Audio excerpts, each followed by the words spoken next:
saya mengidentifikasi kasus-kasus yang berupa saat menghadapi situasi pengambilan keputusan benar melawan salah atau kebutuhan moral dan benar melawan benar atau diminta etika.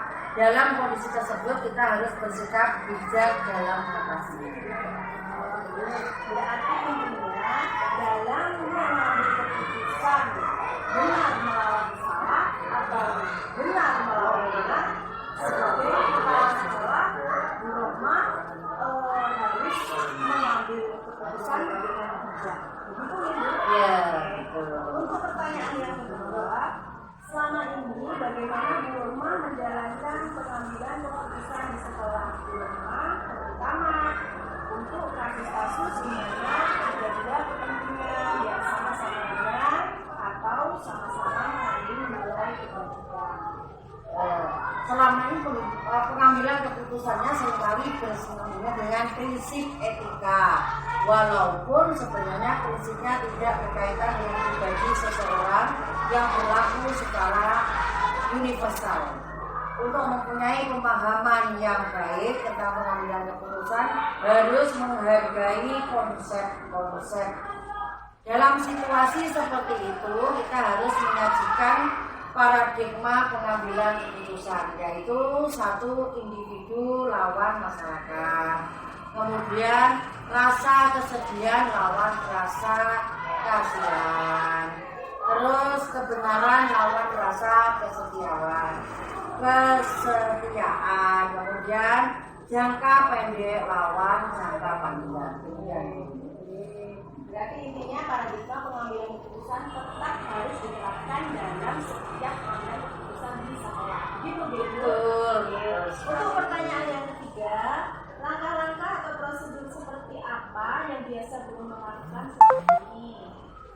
Selama ini ada 9 langkah yang kita lakukan untuk menguji keputusan dalam situasi dilema etika yang terkadang menggiring kita ke dalam situasi dan nilai yang bertentangan ke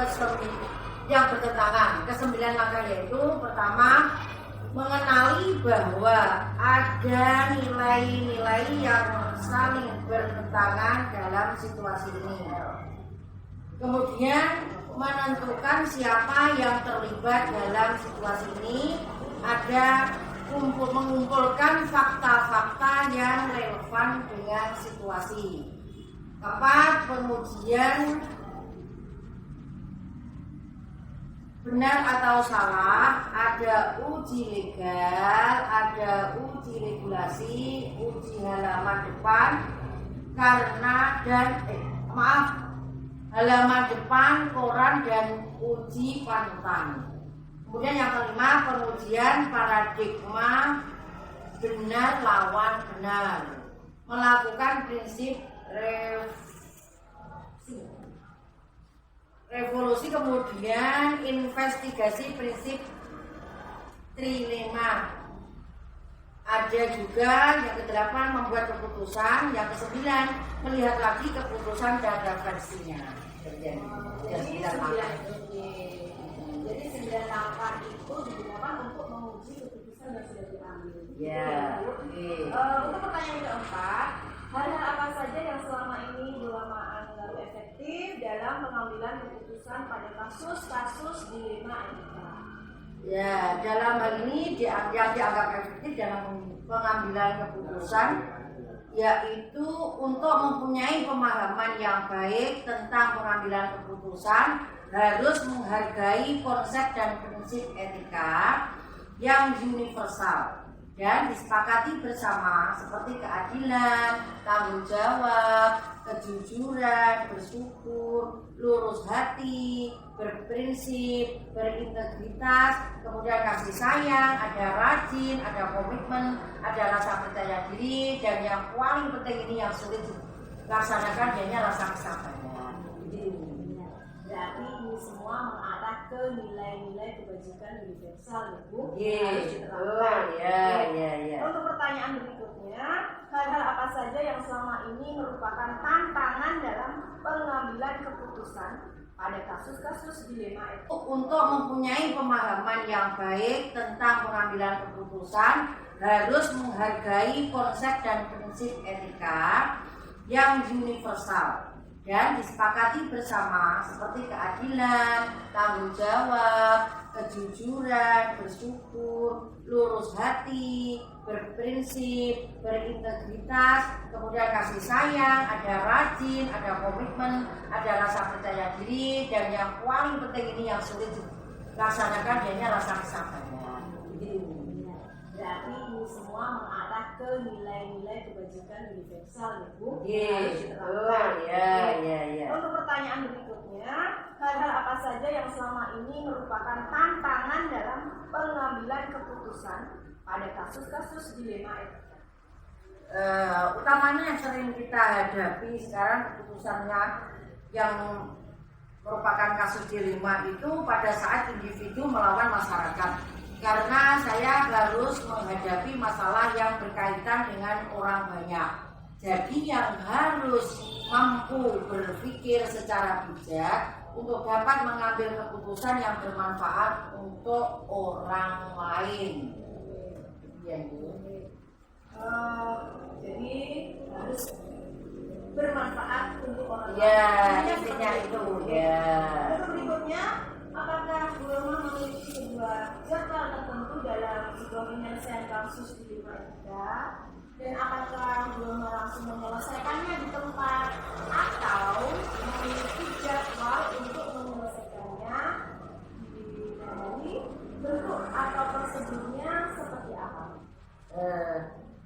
Apabila kasus dilema etika bisa langsung diselesaikan, akan saya selesaikan. Tapi apabila tidak bisa diselesaikan, maka saya akan menyelesaikan di lain waktu karena harus mengatur jadwal dan prosedur penyelesaiannya. Ya, jadi mengatur jadwal dan prosedur penyelesaiannya. Hal ini dikarenakan saya membutuhkan musyawarah terlebih dahulu dengan dewan guru yang lain. Berarti harus melibatkan orang banyak. Iya, karena kita kelompok. Untuk berikutnya, adakah seseorang atau faktor-faktor yang selama ini mempermudah atau membantu Ibu dalam pengambilan keputusan dalam kasus-kasus dilema etika? Oh, banyak Bu, melibatkan beberapa orang. Kita kan tidak bisa ya sebagai leader, sebagai apa itu untuk mengambil keputusan itu karena kita sudah memang musyawarah untuk mufakat. Biasanya keputusan kami ambil bersama dengan dewan guru, dengan rekan sejawat, kemudian dengan gugus, dengan K3S, juga kadang dengan dinas. Sedangkan untuk menguji keputusan dalam situasi dilema etika, saya menerapkan 9 langkah yang tadi saya sampaikan. Untuk yang terakhir Bu, pertanyaan yang terakhir, dari semua hal yang telah disampaikan, pembelajaran apa yang dapat Ibu petik dari pengalaman Ibu dalam mengambil keputusan dilema? Pembelajaran yang dapat saya ambil adalah dibutuhkan sikap bijak dalam memainkan peran sebagai pemimpin pembelajaran.